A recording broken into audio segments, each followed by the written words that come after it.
মালিক হইছেন তো কি হইছে? মালিক মুলিক আমি ডরাই? আমি ইমরান, ঠিক আছে?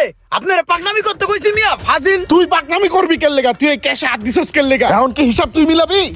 আমি হিসাব মিলামু, তুমি বাইরেও দেখ কোনে কেমনে হিসাব মিলাই। ফাউল। আরে রাহেন না, কি শুরু করলেন আপনারা? কাস্টমারটাকে বিদায় করেন, তারপর আপনারা ঝগড়া করেন। এটার দাম কত এটা কোন? এই লাইটটা ভাই 550 টাকা।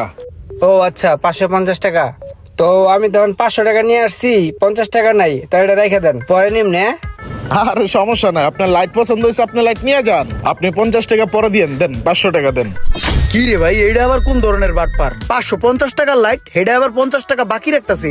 এই 50 টাকা কি আর কোনোদিন দিবে? আচ্ছা ঠিক আছে, তা ধরেন। ঠিক আছে ভাই, থ্যাংক ইউ, হ্যাঁ আসি। তুমি যে এটারে যে বাকি দিলা, এটারে তুমি চিনো? লোকটা তো সুবিধাজনক না, যারা তারে বাকি দিয়া দাও। চিনো না, হুনো না, 50 টাকা দিয়া দিলা বাকি। দেখতে তো লাগে চোরের মতন।